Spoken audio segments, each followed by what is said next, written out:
हमेशा से ही भक्तों की सारी मुराद को पूरी करने वाले देवों के देव भगवान भोलेनाथ की सदा जय हो। प्रिय भक्तों, स्वागत है आपका अपने इस चैनल जिसका नाम है मंत्र का मैजिक। अगर आप सब लोग धन की कमी से परेशान हैं और नौकरी या व्यवसाय में कठिनाई चल रही है तो भगवान महादेव का ध्यान करें। उनकी ही कृपा से हम आपको एक बहुत ही चमत्कारी मंत्र बताने वाले हैं। इसके मात्र 21 बार जाप या श्रवण से आपकी सभी परेशानियां और कठिनाइयां दूर हो जाएंगी और आपका घर धन धान्य से भरपूर हो जाएगा। भगवान शिव, जिन्हें महादेव भी कहा जाता है, अज्ञानता के अंधकार को मिटाने वाले हैं।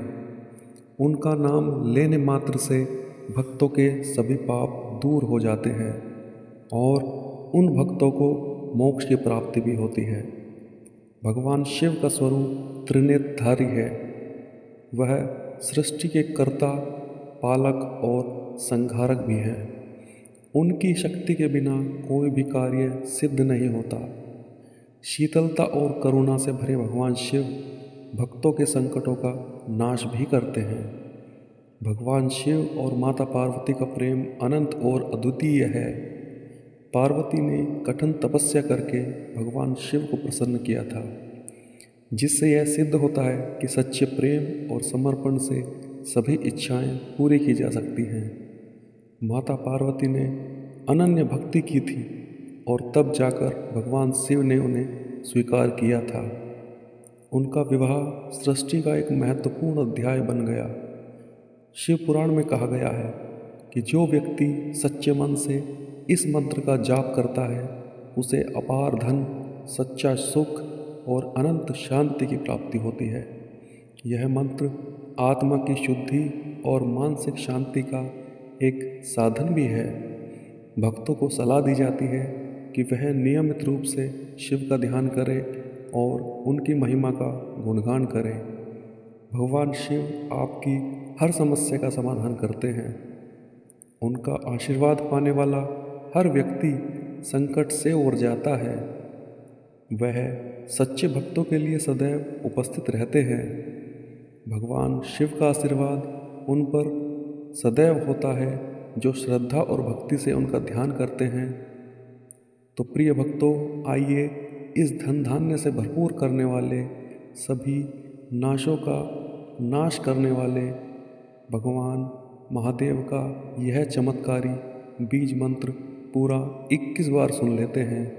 इससे पहले आपसे मेरा निवेदन है कि यदि आपको हमारा वीडियो पसंद आए तो उसे लाइक और हमारे चैनल को सब्सक्राइब ज़रूर कर देना। आओ हम सब मिलकर इस मंत्र का पूरी श्रद्धा के साथ श्रवण करें, गुणगान करें। ओम ईशान सर्वविद्यानां ईश्वर सर्वभूतानां ब्रह्माधिपति ब्रह्मणोऽधिपति ब्रह्म शिवोम अस्तु सदाशिवोऽहम्। ओम ईशान सर्वविद्यानां ईश्वर सर्वभूतानां ब्रह्माधिपति ब्रह्मणोऽधिपति ब्रह्म शिवोम अस्तु सदाशिवोऽहम्। ओम ईशान सर्वविद्यानां ईश्वर सर्वभूतानां ब्रह्माधिपति ब्रह्मणोऽधिपति ब्रह्म शिवोम अस्तु सदाशिवोऽहम्। ओम ईशान सर्वविद्यानां ईश्वर सर्वभूतानां ब्रह्माधिपति ब्रह्मणोऽधिपति ब्रह्म शिवोम अस्तु सदाशिवोऽहम्। ओम ईशान सर्वविद्यानां ईश्वर सर्वभूतानां ब्रह्माधिपति ब्रह्मणोऽधिपति ब्रह्म शिवोम अस्तु सदाशिवोऽहम्।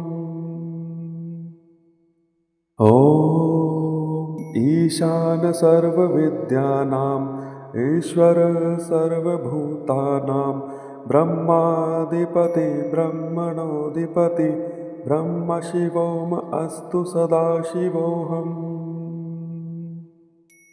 ॐ ईशान सर्वविद्यानाम् ईश्वर सर्वभूतानां ब्रह्माधिपति ब्रह्मणोऽधिपति ब्रह्मशिवोऽहम् अस्तु सदाशिवोऽहम्। ॐ ईशान सर्वविद्यानाम् ईश्वर सर्वभूतानां ब्रह्माधिपति ब्रह्मणोऽधिपति ब्रह्मशिवोऽहम् अस्तु सदाशिवोऽहम्।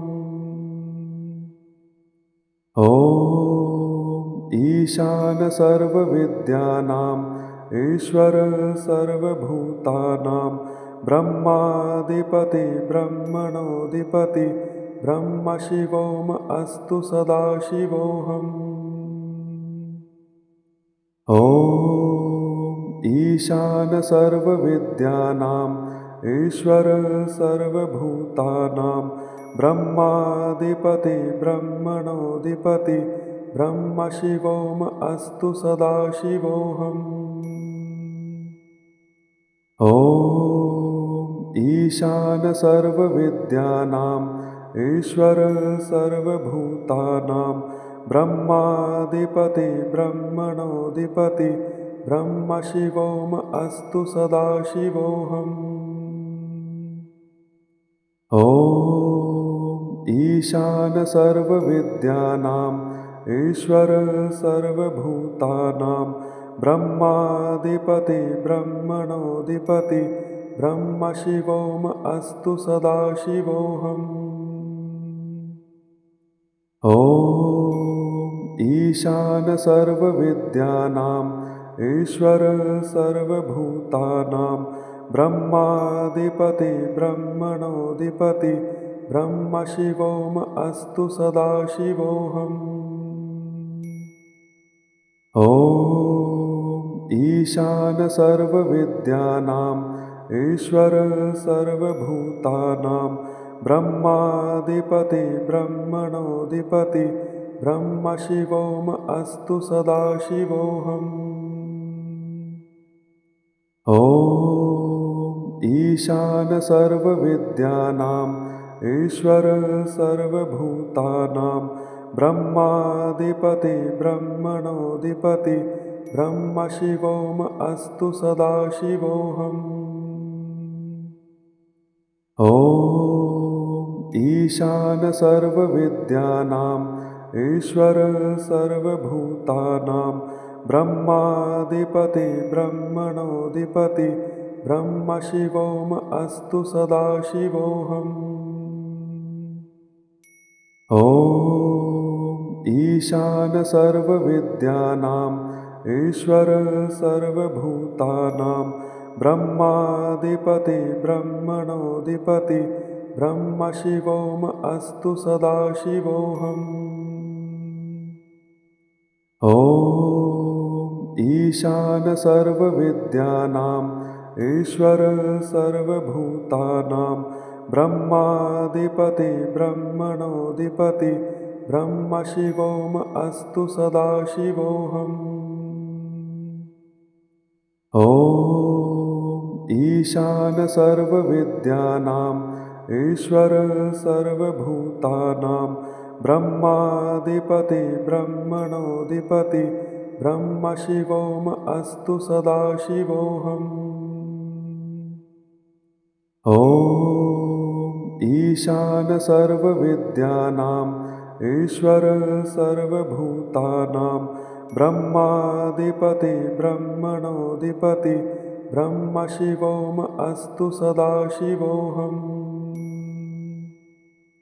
ॐ ईशान सर्वविद्यानाम् ईश्वर सर्वभूतानां ब्रह्माधिपति ब्रह्मणोऽधिपति ब्रह्मशिवोऽहम् अस्तु सदाशिवोऽहम्।